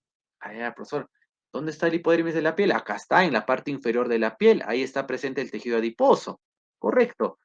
También está alrededor de órganos internos, puede ser, no sé, el pulmón, páncreas, del estómago, básicamente del estómago, alrededor del estómago, profe, ahí están los famosos rollitos. ¿Qué hay ahí? Hay tejido adiposo. Correcto. Vamos a tener también que en este tejido adiposo hay células jóvenes, ¿no? Células que se llaman lipoblastos. Ah, ya, profesor, claro. Y estos lipoblastos son células jóvenes que se van a diferenciar en células adultas que se llaman adipocitos. Muy bien. Y en estos adipocitos, ¿qué se va a almacenar? La grasa, ahí se almacenan los triglicéridos. Ah, muy bien, por eso es una fuente de reserva de grasas, de lípidos. Así es el tejido adiposo. Y hay dos tipos de tejido adiposo, el blanco o unilocular, miren acá, esta es una célula, son su núcleo, su citoplasma, poquito, porque casi toda la célula, todo el citoplasma se ha llenado de esa vesícula de grasa, pues. Ah, profesor, y se ve de un aspecto blanco, casi toda la célula, sí, por eso se llama blanco, y hay una sola gota grande de grasa, por eso es unilocular. En cambio, ¿qué pasa con el pardo o multilocular? Profesor, se dice multilocular porque hay puntitos blanquitos de grasa, de vesículas de grasa, sí, sí. Y al contrario, ¿qué es lo que prima? El citoplasma, pues, y sus organelas como la mitocondria, y se ve de un color pardo, pues, multilocular, porque hay un montón de gotitas de grasa. ¿Para qué sirve el blanco? Ah, es por excelencia la reserva de energía, pues, ahí están los triglicéridos. Fuente de reserva energética. Muy bien, profesor. ¿Y para qué sirve el multilocular? Ah, profesor, ahí también hay triglicéridos. Claro que sí, pero básicamente ahí su función es generar calor. Ahí se hace la termogénesis, la generación de calor. ¿De acuerdo? Muy bien, en los niñitos sobre todo, ¿no? Hay este tejido multilocular básicamente y ellos van generando calor, pues para que su temperatura no varíe mucho. Así es, muy bien, para que no baje mucho. Bien, tenemos por acá el tejido especializado cartilaginoso, ¿no? Está presente en los cartílagos, se encarga de brindar soporte y rigidez. Tiene dos tipos de células, una denominada el condroblasto, es la célula joven, blasto es pues joven, condro es cartílago, ¿no? Es la célula joven del tejido cartilaginoso. Esta célula se encarga de formar a la sustancia intercelular, que básicamente tiene colágeno, y a partir de este condroblasto se origina la célula condrocito. Citocélula, no condrocartílago, es la célula del cartílago, es la célula adulta, es la célula representativa del tejido cartilaginoso. Esta célula está en una cavidad denominada condroplasto o condrocele. En el condroplasto, ahí van a estar estas células condrocitos. Ahora vamos a tener tres tipos de cartílagos, tres tipos de tejido cartilaginoso. El hialino es el más abundante, tiene pericondrio, el pericondrio está rodeando a este tejido cartilaginoso, pues y su función es la nutrición. Está presente en el esqueleto fetal, en el tabique nasal, en la laringe, en la tráquea, en los bronquios. Ahí se encuentra este tejido cartilaginoso hialino. El, el elástico es rico en fibras elásticas. También tiene su pericondrio en la parte externa para la nutrición. Está presente en el pabellón auricular, acá en la oreja. Acá está presente el elástico, por eso nuestra oreja tiene elasticidad. El conducto auditivo externo, pues de la oreja hay un tubito que llega hasta el tímpano, ¿no? Ese es el conducto auditivo externo. Tiene que tener elasticidad ese conducto porque así ese cerumen, esa grasita, pues en su recorrido que va de adentro hacia afuera, va cogiendo microorganismos, sustancias contaminantes, polvito, etcétera, ¿no? Y así brinda protección pues a la parte interna del oído. Y también en la epiglotis, ¿no? Si esta es la laringe, en la parte superior de la laringe hay una tapita, ¿no? Esa tapita se llama epiglotis, ¿no? Tiene que estar cerrada cuando va a ingresar pues el alimento, tiene que estar abierta cuando entra el aire, cuando sale el aire. Entonces a eso se llama epiglotis. Muy bien. Para eso tiene que haber elasticidad, pues. El tejido cartilaginoso, fibroso o fibrocartílago es rico en fibras colágenas. Tiene entonces gran cantidad de colágeno. No tiene pericondrio. Profe, si no tiene pericondrio, entonces se muere porque, porque nadie lo nutre. No, no, no, no. No tiene pericondrio. Pero el tejido sanguíneo, ya pues los vasos sanguíneos se van a encargar de nutrir a este tejido fibroso. Está presente en los discos intervertebrales. Acá está una vértebra, profe, otra vértebra. Lo que está entre vértebra y vértebra se llama disco intervertebral. Acá hay una vértebra, acá hay otra vértebra. A esto se llama disco intervertebral. Entre vértebra y vértebra, ¿quién está? El disco intervertebral. Separa las vértebras, sirve como un amortiguante, como un amortiguador, evita que las vértebras se pongan en contacto. ¿Quién es? El tejido cartilaginoso fibroso. También está presente en los meniscos. A nivel de la rodilla se encuentran los meniscos, son unas membranitas que soportan el peso de nuestro cuerpo, o sea, amortiguan nuestro peso. Muy bien, entonces ahí tenemos al especializado cartilaginoso. Ahora veamos al especializado de tipo óseo. ¿Dónde está presente? En los huesos. Ajá, este tejido brinda soporte y brinda gran resistencia a la tracción. Esa es la función de los huesos. Ya, cuando alguien nos quiere mover, pues no va a ser un poco difícil, ¿no? A no ser que nos aplique una fuerza grande. Y así nosotros resistimos, pues, a esa tracción. ¿Ya? Permite la locomoción. Claro, los huesos junto con los músculos se encargan del desplazamiento, del movimiento. Proporciona protección. Los huesos del cráneo profesor protegen al cerebro, los huesos vértebras protegen a la médula espinal, las costillas protegen a los pulmones y así. Muy bien, es reservorio de sales minerales. Claro, nosotros guardamos sales en nuestros huesos. ¿Qué sales? Fosfato de calcio, carbonato de calcio como reserva.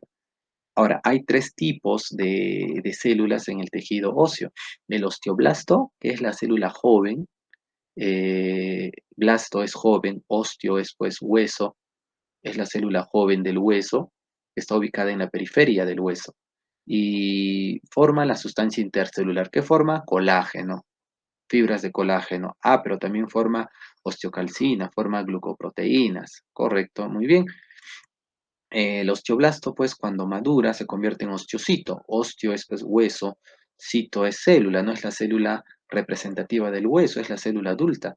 Este osteocito está presente en el osteoplasto u osteocele. Es la cavidad que tiene osteocitos. Vamos a tener acá al osteoclasto. El osteoclasto es una célula multinucleada. Profesor, ¿y cómo eran las otras dos células? Osteoblasto, osteocito. Ah, el osteocito tenía un solo núcleo. Los osteoblastos son células con un solo núcleo. Ay, ay, ay. En cambio, el osteoclasto tiene varios núcleos. Acá tenemos 6 núcleos, así es. Es una célula multinucleada con varios núcleos. Y este osteoclasto realiza la resorción o reabsorción ósea. Es decir, va a degradar el calcio que está presente en el hueso y se lo va a dar a la sangre. Cuando falta calcio a nivel de las neuronas, cuando falta calcio a nivel de los músculos, entonces el hueso es reserva de calcio. Profesor, ¿pero qué hace el osteoclasto? Degrada ese calcio que está en el hueso, se lo da a la sangre para que la sangre lo lleve a los músculos y al tejido nervioso. La parte externa se llama periósteo. Ese periósteo es responsable de la nutrición. ¿De acuerdo? Si acá en el tejido cartilaginoso, pues es el pericondrio el responsable de la nutrición, pero hay que tener presente que solo está en el hialino, en el elástico. El fibroso no tiene pericondrio. Muy bien. Entonces, profe, acá en el hueso, pues en la parte externa del hueso, aquí tenemos al periósteo responsable de la nutrición. Su unidad estructural del hueso se denomina sistema de Haber u ostiona. A ver, veamos ese sistema de Haber. Pues acá está el hueso, pues hueso, no sé, del brazo, de la pierna, ¿no?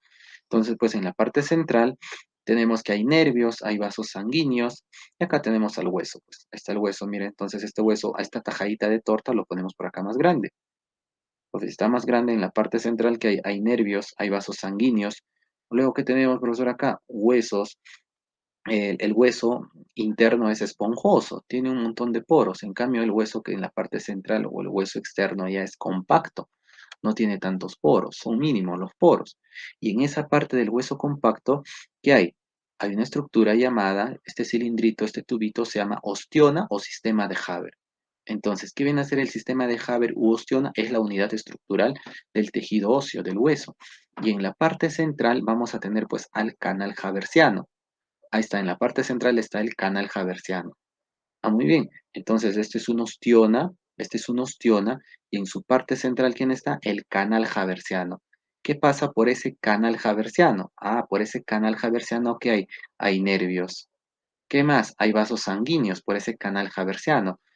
Acá en el otro canal también hay nervios, hay vasos sanguíneos, sí. Y esos canales pues se comunican. Acá hay un canal perforado, ¿no? Por ahí también sigue habiendo nervios, vasos sanguíneos. Y alrededor pues se encuentran las células. Por ahí están los osteocitos. ¿Sí es? Muy bien.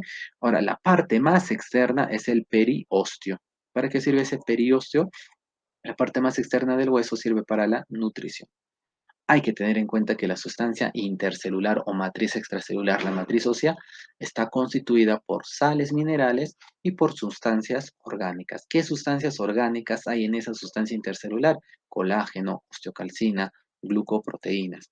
Entonces, pues acá, si este viene a ser, uy, ya retrocedí mucho, si este viene a ser, pues, ¿dónde está? Acá está. Un tejido, profesor, este es el tejido óseo. Ahí está el tejido óseo. Profe, este tejido óseo tiene células. Pues no, acá están los osteocitos.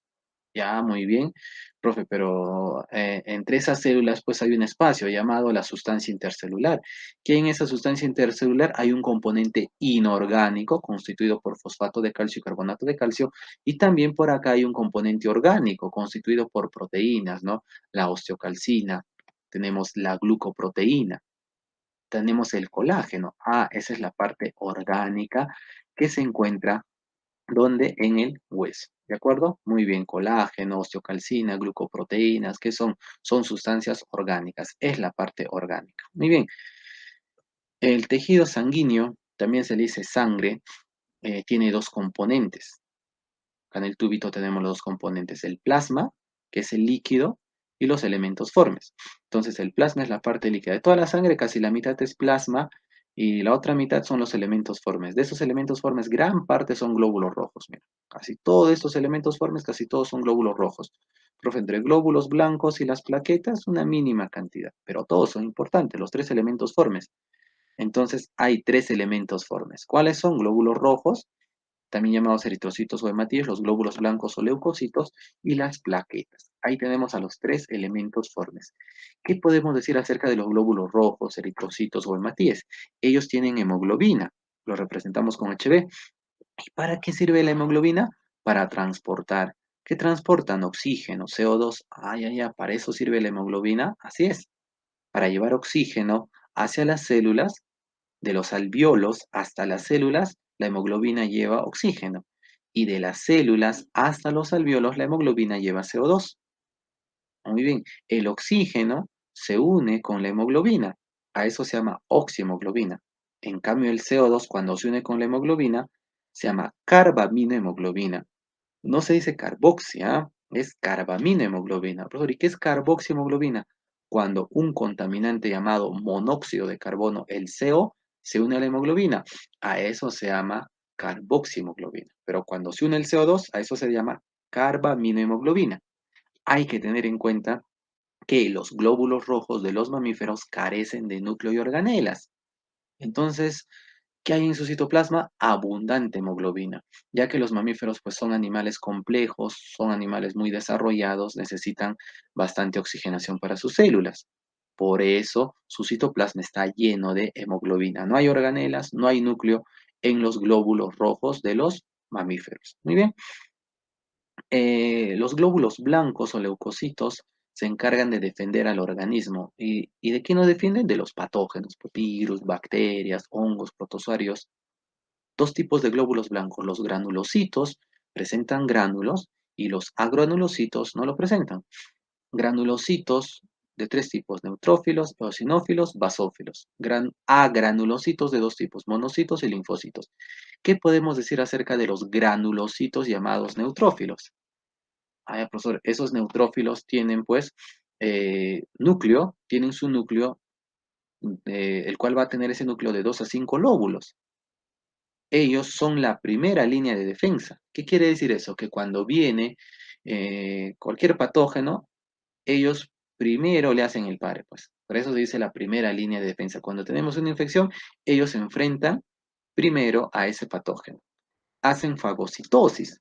¿Qué es fagocitosis? Pues cuando este glóbulo blanco, en este caso el neutrófilo, se come a un patógeno, una bacteria puede ser, ¿no? Se come, la bacteria ya está dentro y dentro sus lisosomas lo van a degradar. Pues a eso se llama fagocitosis. ¿Qué pasa con el eosinófilo? O también llamado acá acidófilo. Acá debe decir eosinófilo o, acá hemos puesto A, ahí está muy bien, eosinófilo o acidófilo. ¿Qué pasa con ellos? Profesor, ellos tienen su núcleo bilobulado, al igual que los basófilos tienen núcleo bilobulado. ¿Qué quiere decir núcleo bilobulado? Vamos a tener acá, pues, vamos a imaginar que este moradito, ahí está, profesor, este moradito entonces viene a ser pues un glóbulo blanco. Mira, y acá hay un lóbulo, mira, acá hay un lóbulo, y luego acá tenemos pues otro lóbulo, ve, ahí está.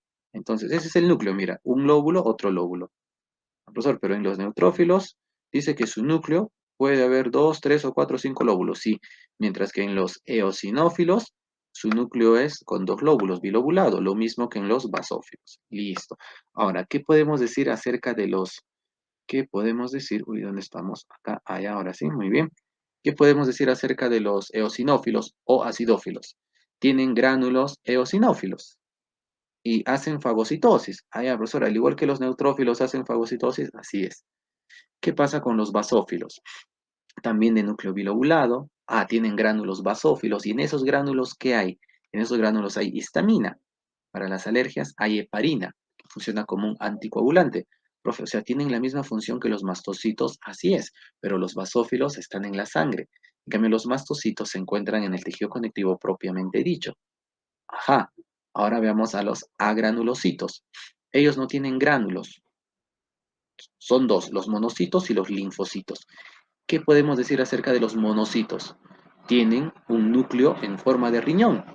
Profe, entonces acá su núcleo, pues, de este monocito no es así bilobulado, sino tiene la forma de un riñón, ¿no? Como un frijolito. Ajá. Y estos monocitos, pues, migran a los tejidos, diferentes tejidos de nuestro cuerpo. Y cuando están en los tejidos de nuestro cuerpo, ahí se les va a llamar macrófagos. ¿Y qué hacen los macrófagos? Fagocitosis. Ellos hacen fagocitosis por excelencia. También los eosinófilos, también los neutrófilos, sí, pero sobre todo los macrófagos son los que hacen fagocitosis, pues comen patógenos. Los linfocitos dice que tienen el núcleo ovoide. Son de dos tipos, los linfocitos B y los linfocitos T. Los linfocitos B se convierten en plasmocitos y estos plasmocitos forman anticuerpos. A ver, profesor, ¿y qué hace el anticuerpo? Ah, mira, el anticuerpo va a reconocer el antígeno del patógeno. Puede ser virus, bacteria, hongo, protozoario. Entonces, ese anticuerpo está reconociendo al antígeno del patógeno. Así es. Profesor, ¿y luego qué hace este anticuerpo? Ah, este anticuerpo le va a llamar pues a quien pide ayuda, pide refuerzos. ¿A quién le llama? Al macrófago. Y este macrófago viene, acá con su receptor se va a unir pues al anticuerpo. Ah, ya, profesor, y luego pues este macrófago se lo va a comer a este patógeno. Ahí está, ve. Después de que el anticuerpo le haya llamado al macrófago, ¿qué hace el macrófago? Profesor, tiene que comérselo, tiene que hacerle fagocitosis. A esa bacteria se lo va a comer, mira, poco a poco se lo va comiendo, se lo va comiendo, acá la bacteria ya está adentro. A eso se llama fagocitosis. Ah, muy bien, y cuando ya está adentro, pues ahí los lisosomas, mediante sus enzimas, van a destruir a este patógeno. ¿De acuerdo? Entonces, para eso sirven los anticuerpos. ¿Ya? ¿Para qué sirven los anticuerpos? Para reconocer el antígeno. Ah, profesor, pero de ahí, ¿qué hace el anticuerpo? Le llama al macrófago para que el macrófago, el neutrófilo, el eosinófilo hagan fagocitosis. Muy bien, ¿qué más? Vamos a tener acá el linfocito T4 llamado helper, cooperador, ayudador, auxiliador. Forma linfoquinas para dirigir la inmunidad. O sea, gracias a las linfoquinas, los plasmocitos forman anticuerpos. Gracias a las linfoquinas, los macrófagos aumentan en número. Claro, así se dirige la inmunidad. ¿Qué pasa con los linfocitos T8 citotóxicos? A estos linfocitos T8 citotóxicos, estos se encargan de destruir directamente a los patógenos. El macrófago destruye este patógeno por intermedio del anticuerpo, pero este citotóxico solito le va a destruir al patógeno. ¿Qué pasa con el linfocito T8 supresor? Cuando ya le hemos vencido al patógeno, este linfocito se expresa y suprime la inmunidad cuando ya se ha destruido a los patógenos. Por eso se dice linfocito T8 supresor. Entonces, vamos a tener dos tipos de linfocitos, los B y los T. Ahí están los B, profesor, y los T se diferencian pues en T4, T8 citotóxico, T8 supresor. ¿Ya? Con esos dos básicamente, profe, por ahí hemos escuchado también al linfocito NK. Sí, sí, sí, no lo menciona el libro de la PRES sexta edición, no es necesario pues ponerlo, ¿no? Lo comentamos, los linfocitos NK, los natural killer, los asesinos naturales, pues son los que van a destruir a las células malignas, por ejemplo, ¿no? Células cancerosas que por ahí podamos tener. Pues. Muy bien, listo. Las plaquetas no son células, las plaquetas son fragmentos celulares. Las plaquetas, pues, son células, o perdón, las plaquetas no son células, son fragmentos celulares. Estos fragmentos son originados de una célula gigante. O en todo caso podemos decir, pues, que las plaquetas son originadas de una célula gigante. Ah, muy bien, esa célula es el megacariocito, así es. ¿Y para qué sirven pues estas plaquetas? Ah, pues las plaquetas participan en la coagulación formando tromboplastina, ¿ya? Entonces hay que tener en cuenta esto. Hay una célula gigante, esa célula gigante se llama megacariocito. Esta célula gigante se fragmenta y forma un montón de ¿qué? Un montón de fragmentos celulares. ¿Cómo se llaman esos fragmentos celulares? Plaquetas. Ah, ya. Entonces, a partir del megacariocito, M de megacariocito por fragmentación se forman las plaquetas, P de plaquetas. Y las plaquetas no son células. Así es. ¿Qué son las plaquetas? Son fragmentos celulares. ¿Qué hacen las plaquetas? Las plaquetas se encargan de formar la tromboplastina. A ver, profesor, las plaquetas forman tromboplastina, sí. Activador de protrombina también se le dice. ¿Y para qué sirve la tromboplastina? Ah, para que a la protrombina, en presencia de calcio y vitamina K, se le convierta en trombina. Profe, ¿para qué sirve la trombina? Ah, para que al fibrinógeno lo conviertan en fibrina, monómeros de fibrina. Esta fibrina, en presencia de calcio, se junta con otras fibrinas. A eso se va a llamar hilos, se forman los hilos de fibrina. Estos hilos se entrelazan entre sí y ahí se forma pues una mallita que va a actuar al final como coágulo. Entonces, cuando hay un cortecito a nivel pues del vaso sanguíneo de la arteria y la vena, pues la sangre sale. Claro, pero pues, el vaso sanguíneo se contrae para no perder mucha sangre. Sigue saliendo, pero en menor cantidad. Ah, profe, inmediatamente después se forma un tapón plaquetario. Vienen las plaquetas y evitan que la sangre salga. Ah, pero ese es momentáneo, ¿ah? Porque luego El verdadero tapón viene a ser pues esta mallita, este coágulo de fibrina. Entonces el tapón plaquetario es reemplazado por la fibrina, por esta mallita de fibrina que se ha formado por todo lo que hemos explicado en el lado izquierdo y se forma pues el coágulo y así ya no sale la sangre. Pues al final este coágulo se convierte en costra mientras internamente se van regenerando las células del vaso sanguíneo que se han alterado, que se habían lesionado pues por el corte. Muy bien, con eso terminamos con la sangre y con eso terminamos con tejido conectivo. Ahora veamos pues el tejido muscular. ¿Qué podemos decir acerca del tejido muscular? Allá, el tejido muscular deriva del mesodermo. Ah, sí, claro que sí, el tejido muscular deriva del mesodermo. ¿Qué más podemos decir acá? Que este tejido muscular es un tejido diferenciado. Claro, y especializado, sí, sí, se diferencia pues en realizar el movimiento, se especializa, ¿no? O sea, tiene células diferenciadas como los miocitos que se van a encargar, profesor, del movimiento, se especializa en eso, en el movimiento. En cambio, el tejido conectivo pues no se puede decir así porque tiene un montón de funciones. Como tiene un montón de funciones, no, pues no se dice que es especializado. Lo mismo que el tejido epitelial, ¿no? Tiene un montón de funciones, no se puede decir que es especializado. En cambio, el tejido muscular sí es especializado.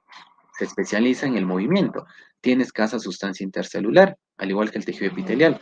Su célula es el miocito, profesor, ¿cómo tuocito? No, miocito, es el miocito o fibra muscular.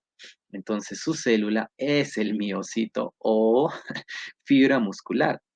Ahora, pues, su unidad de contracción es el sarcómero. Ay, ay, ay. O sea que el sarcómero o sarcómera es la unidad de contracción. Y el conjunto de sarcómeros se llama miofibrilla. Profesor, ¿y qué hay ahí en el sarcómero, en la miofibrilla? Hay proteínas, hay miofilamentos de actina y de miocina. ¿Cómo es la actina? La actina es delgado y es claro. ¿Cómo es la proteína miocina? Ah, la miocina es grueso y es oscuro. Al profesor, de acá, mejor gráficamente. Ya vamos gráficamente. Miren acá gráficamente. ¿Ah? Vamos a tener acá. Ahí está, así se nota mejor. Ahí está, profesor. Acá tenemos pues el brazo, la pierna, pues ahí hay músculo. Una parte de ese músculo, mira este rectangulito, lo ponemos acá. Se llama el fascículo muscular. Profesor, en ese fascículo hay un montón de células. Ah, mira, a esta célula muscular lo ponemos por acá más grande. Ahí está la célula muscular denominada fibra muscular o miocito. Esa célula tiene un montón de tubitos, ve. Acá hay un montón de tubitos. Profesor, acá solo hay tres, pero no, pero acá hay un montón. Habrá cientos de tubitos. ¿Cientos de qué? Cientos de miofibrillas. Este tubito, profesor, es una miofibrilla, sí. A esa miofibrilla lo ponemos por acá. Ahí está. Y esa miofibrilla, ¿qué tiene? Solo tiene un montón de, ¿qué? Tiene un montón de sarcómeros. Acá hay sarcómero, por acá habrá otro sarcómero, y así en la miofibrilla hay un conjunto de sarcómeros. Ah, muy bien, profesor. Entonces, ese sarcómero, pues que está presente entre dos líneas zetas, que tiene una banda y medios, una banda y medios. Ah, muy bien. Y en el centro va a estar la banda H de la banda A. Sí, sí, sí. Ahí ahorita lo explicamos mejor eso de las bandas, ¿ya? Por lo mientras decimos, mira, este sarcómero lo agrandamos y se ve de esta forma. Profe, entonces acá, pues, ¿qué vamos a tener? Vamos a tener miofilamentos. Acá en el sarcómero hay miofilamentos de dos tipos, ¿no? De actina y de miocina. Mira, esta línea es actina, actina, actina. Mira, a esta actina se le está agrandando. Ah, profesor, y eso se ve acá. Ahí está miofilamento de actina. Es delgado. Profe, en cambio acá, esto es miocina. Miocina, miocina, miocina. Profesor, este es miocina, así es. A esta miocina un segmento lo agrandamos. ¿Y qué hay ahí? Ah, profesor, este filamento lo agrandamos, este miofilamento lo agrandamos. ¿Y qué hay, profesor? Hay miofilamento de miocina. Entonces, el delgadito es actina, el grueso es miocina. ¿De acuerdo? Esto es miocina, profesor. Esto es actina, así es. Esto es miocina, esto es actina y así. ¿De acuerdo? Ahí están entonces, pues, las proteínas actina, miocina, siendo parte de quién, siendo parte del sarcómero, siendo parte de la miofibrilla. Ah, muy bien. Listo. Clasificación del tejido muscular. Tres tipos. El estriado esquelético es el que rodea los huesos. Ah, pues ahora los huesos de los brazos, de las piernas, los rodea, sí. Y es voluntario, es decir, nosotros lo controlamos, pues. Nosotros caminamos porque queremos. ¿Y qué pasa con las células de este tejido estriado esquelético? Sus células pueden tener 5 o 6 núcleos y estos núcleos están en la periferia. Ah, y son células grandes. Los miocitos son células alargadas del estriado esquelético, con 5 o 6 núcleos presentes en la periferia. ¿Qué pasa con el estriado cardíaco? Ah, está presente en el corazón. ¿Cómo son sus células? Sus células son cortas. O células cortas, sí. Y en la parte central pueden tener un núcleo o dos núcleos. Ah, muy bien, ese es el estriado cardíaco, sí, presente en el corazón. ¿Y cómo es? Involuntario. ¿Qué quiere decir involuntario? Nosotros no lo controlamos. Querramos o no, nuestro corazón funciona. Miocitos con uno o dos núcleos. El liso está presente en los órganos internos diferentes al corazón, en el estómago, en el intestino, pulmón, hígado, páncreas. ¿Cómo es involuntario? Pues querramos o no, funciona el estómago, funciona el intestino. Pero y sus células son medio alargadas, con la forma de un ojito, a eso se llama forma fusiforme, está la forma fusiforme, con un núcleo en la posición central. O sea, su miocito, pues en la parte central, profesor, tiene un núcleo. Ahí está, solo un núcleo de posición central. Listo. ¿Cómo es involuntario? Muy bien, ahora vamos a ver el proceso de contracción muscular. Para que se dé la contracción muscular se necesita calcio, se necesita ATP. Y cuando se hace contracción muscular, profe, nosotros caminamos, pues. Nosotros movemos la mano. En el buen sentido, movemos la mano para escribir, por ejemplo, para lavar, o sea, para cocinar. Para eso se hace contracción muscular. Correcto. Ahora, profe, a ver. Mira esta gráfica de acá, pues que es un sarcómero. Ah, mira, acá está el sarcómero. Más bonito, pues, esta gráfica hecha por mí en una pizarra. Ahí está en una pizarra acrílica. Cuando las clases eran presenciales, pues ya hicimos esta grafiquita, ¿no? Le hemos tomado foto, le hemos tenido guardado y lo estamos empleando por acá. Muy didáctica. Mira, esto de acá es actina, actina, actina, pero este es miocina. Seguimos, miocina, miocina, actina, actina, actina, miocina. Y listo, profe, ¿qué hay en el centro? En el centro vamos a tener a la banda A. Mira, esta es la banda A. Ahí está la banda A. Ahí está la banda A. Ahora, profe, esta banda A, ¿qué tiene? Mira, tiene miocina. Tiene miocina. Claro, profe. Tiene miocina. Sí, pero tiene un poquito de actina. Mira, actina. Acá también hay actina. Acá también hay actina. Acá también tiene actina, actina, actina. Ya, esa es la banda A. Así es. Y ahora, esa banda A, en el centro, tiene la banda H. Mira, y la banda H es solo miocina, ¿ve? Solo miocina. A eso se llama banda H. Ahora, de la banda A su costado se encuentra la banda I. Al costado de la banda está la banda I. La banda I, ¿qué tiene? Tiene actina, actina, tiene actina. Ya, profesor. Y en el centro de esa actina, de esas actinas, ¿qué hay? Miocina. A esa miocina se le llama disco Z o línea Z. ¿Qué hace? Corta a la banda y lo divide por acá en I medios, en I medios. Ya, claro. Profe, entonces esa banda I tiene actina, actina, actina, sí. Pero en el centro, ¿qué hay? Una línea Z, un disco Z, que es miocina. ¿Qué hace esa miocina? ¿Qué hace el disco Z? Corta la banda y lo divide por acá en I medios y acá también en I medios. Un sarcómero o sarcómera va de un disco Z a otro disco Z. Entonces es el sarcómero. Ahí está el sarcómero. Ese sarcómero tiene como componentes a quién? A la banda I medios. ¿A quién más? A la banda A, la cual contiene a la banda H. ¿Qué más tiene el sarcómero? Otra banda pequeñita y medios. Ese es el sarcómero. ¿Y qué pasa cuando hay contracción muscular en presencia de calcio, en presencia de ATP? Profesor, ese sarcómero disminuye su longitud. Mira, acá más pequeño. Algo así, ¿no? A ver, profesor, este sarcómero, pues, este sarcómero mide, profesor, unos 30 ejemplos, ¿no? Estoy inventando, unos 30 micrómetros. 30 micrómetros, sí, correcto. Profe, pero este sarcómero cuando está contraído es menor, pues tendrá pues 18 micrómetros, 20 micrómetros. Ya, o sea, este sarcómero es menor cuando está contraído. Claro, y luego de contraerse vuelve a su estado normal, otra vez se contrae, se relaja, se contrae, se relaja, y así pues. Así nosotros caminamos, así escribimos. ¿Y qué pasa en la contracción? Mira, esta actina, actina, actina, corre para la derecha, ve. Ahora va a estar acá, mira, hasta ahí ha corrido la actina.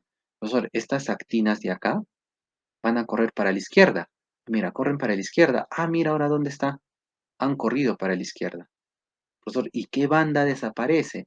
La banda H, mira, era miosina y acá cuando hay contracción muscular ya no hay banda H. La banda H desaparece cuando hay contracción muscular. El sarcómero disminuye su longitud y luego se relaja y otra vez se contrae y así caminamos, así escribimos. Eso es el proceso de contracción muscular. Hay que tener presente que el sarcómero se encuentra básicamente en el tejido estriado esquelético y en el estriado cardíaco. ¿De acuerdo? ¿El liso hace contracción muscular? Sí, pero no emplea los sarcómeros. Pues sarcómero es básicamente a nivel del estriado esquelético cardíaco. El tejido nervioso deriva del ectodermo. Ah, ya, profesor, de la capa externa, así es. Es un tejido altamente especializado. Ah, profesor, hemos dicho pues que el tejido muscular es especializado, ¿no? Porque se encarga básicamente pues del movimiento.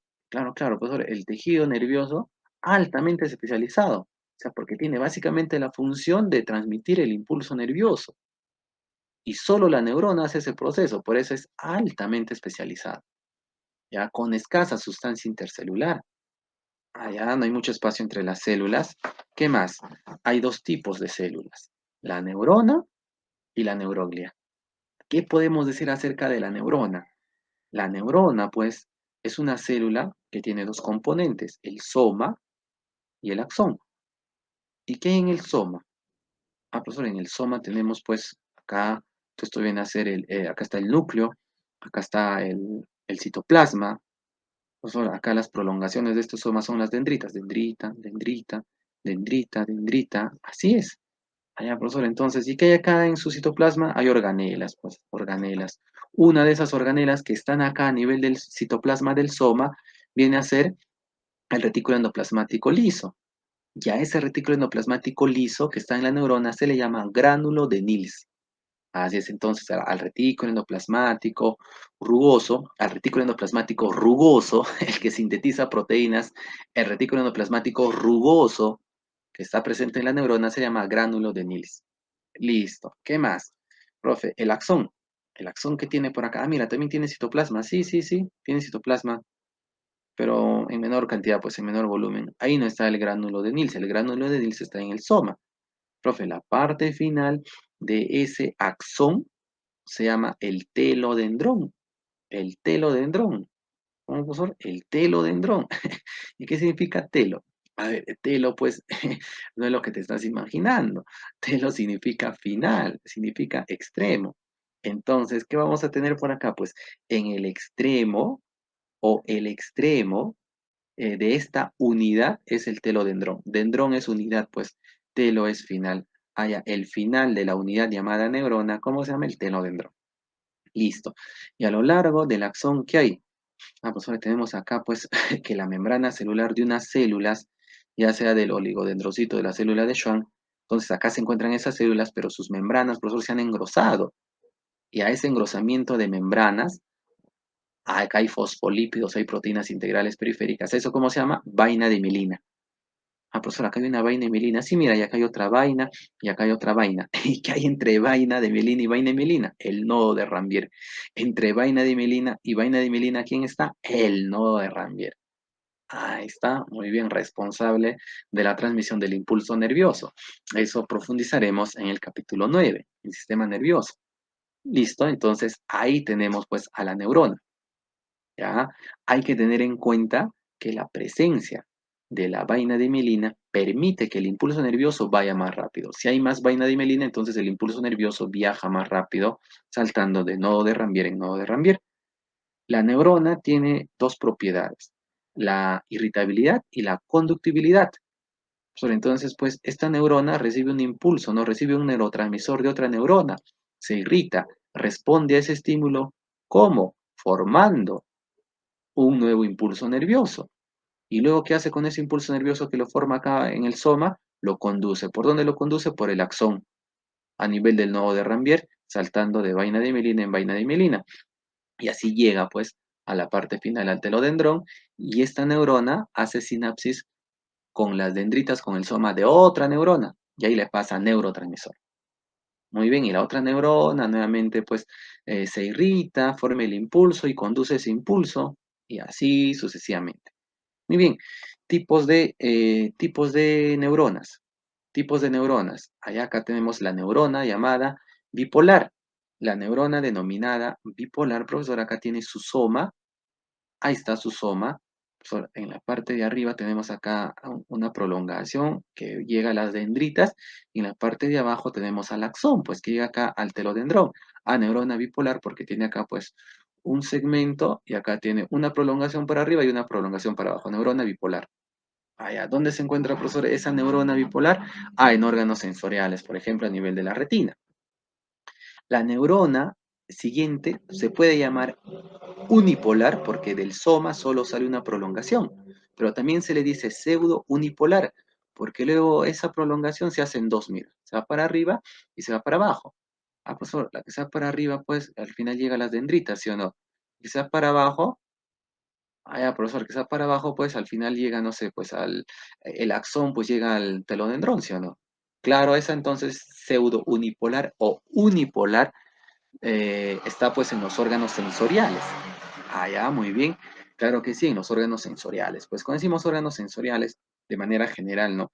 Puede ser que está a nivel de la retina, eso puede ser a nivel de la lengua, pues, no sé, de las papilas gustativas, a nivel del oído, a nivel de la cóclea, ¿no? También puede ser, no sé, a nivel de las células olfatorias. Ahí está, eso es una neurona pseudo unipolar o unipolar. La neurona multipolar es esta de acá, pues la que hemos graficado, es la neurona más común que se dibuja. Del soma salen varias prolongaciones, dendrita, dendrita, dendrita, hasta B. Del soma salen las prolongaciones, dendrita, dendrita, dendrita, dendrita, dendrita, y sale una prolongación grande, grande, grande llamada el axón. Ah, profesor, y este axón termina en el telodendrón. Claro que sí. Ah, muy bien, esta es una neurona multipolar que realiza el movimiento. Ahí está la neurona multipolar.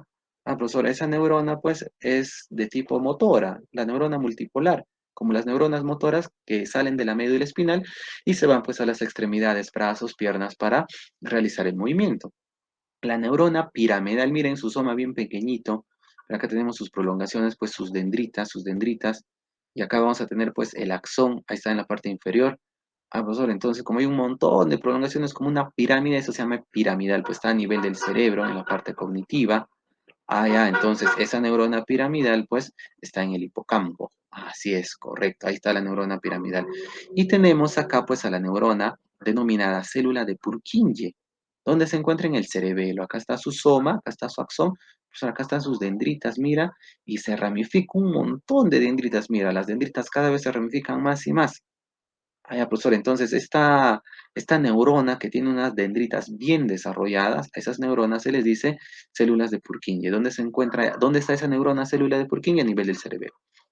Listo, eso corresponde a las neuronas, a la neurona. El otro componente, la otra célula del tejido nervioso viene a ser la neuroglia. Las neuroglias son cinco. El astrocito se encarga del soporte y la nutrición de las neuronas. Es el que va a nutrir a las neuronas, es el que va a soportar, va a sostener a las neuronas. La microglia se encarga de la defensa. O sea, y de qué lo defiende? De los patógenos, pues. Es un macrófago la microglia. Y si es un macrófago, es un glóbulo blanco. Claro, profesor, entonces, ¿de dónde deriva, pues, esta microglia? Deriva del mesodermo. O sea, cuando decimos acá, el tejido nervioso deriva del ectodermo, ah, por lo general, o sea, la neurona y todas las neuroglias, excepto la microglia, derivan del ectodermo. En cambio, una neuroglia llamada microglia deriva del mesodermo, de la capa media. ¿Qué más? Hay una célula ependimaria. ¿Qué es lo que hace la célula ependimaria? Ah, profesor, esa célula se va a encargar de formar LCR, el líquido cefalorraquídeo. ¿Dónde se encuentra esa célula ependimaria? Se encuentra en las cavidades ventriculares del encéfalo. Allá a nivel del cerebro, profesor, hay cavidades ventriculares, ahí se encuentra esta célula ependimaria, así es. También se encuentra en el conducto del epéndimo, en el conducto ependimario de la médula espinal. En la médula espinal, en la parte central, hay un tubito, el epéndimo. Ah, profesor, ¿qué hay ahí? Célula ependimaria. Ay, ¿qué hace ahí? Forma líquido cefalorraquídeo, pues. Ese líquido cefalorraquídeo va a circular pues entre las meninges interna y media, entre la pía madre y la aracnoides, en el espacio subaracnoideo.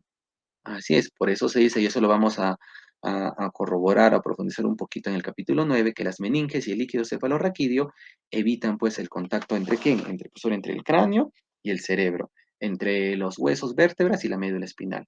Ah, ya, el LCR, líquido cefalorraquídeo, que es formado por las células ependimarias, y las meninges amortiguan, pues evitan que se ponga en contacto el sistema nervioso central y los huesos que lo cubren. Ahora, el oligodendrocito se encarga de formar pues la vaina de mielina en el sistema nervioso central. Y cuando decimos sistema nervioso central, pues nos referimos al cerebro, cerebelo, tronco encefálico, médula espinal. Entonces acá en esta neurona pues del cerebro, del cerebelo, de la médula espinal, del tronco encefálico, ¿qué hay acá, profesor? Acá pues hay unas células. Acá, profesor, hay unas células llamadas oligodendrocitos y esos oligodendrocitos engrosan su membrana, engrosan su membrana. Entonces, ¿qué es la vaina de mielina? Es el engrosamiento de la membrana celular de los oligodendrocitos en el sistema nervioso central. ¿Y qué pasa con la célula de Schwann? La célula de Schwann forma la vaina de mielina en el sistema nervioso periférico, a nivel de los nervios craneales, pues nervios craneales, pues son esos nervios pues que van, no sé, que van a nuestra cara, esos nervios que van al ojo, a la lengua, o que llegan al cerebro, pues no sé, de la cara, esos son los nervios craneales. Y también sistema nervioso periférico, nervios espinales, pues salen de la médula espinal y se van a las extremidades, brazos, piernas. Allá, a eso se llama sistema nervioso periférico. Entonces, si esta es una neurona del sistema nervioso periférico, pues ahora acá hay una célula llamada célula de Schwann. ¿Qué hace la célula de Schwann? Su membrana celular lo engrosa, lo engrosa, lo engrosa, lo engrosa. A eso se llama vaina de mielina. Y listo. No se olviden, oligodendrocito forma la vaina de mielina en el sistema nervioso central, célula de Schwann forma la vaina de mielina en el sistema nervioso periférico. ¿Para qué sirve la vaina de mielina? Para que el impulso nervioso se transporte.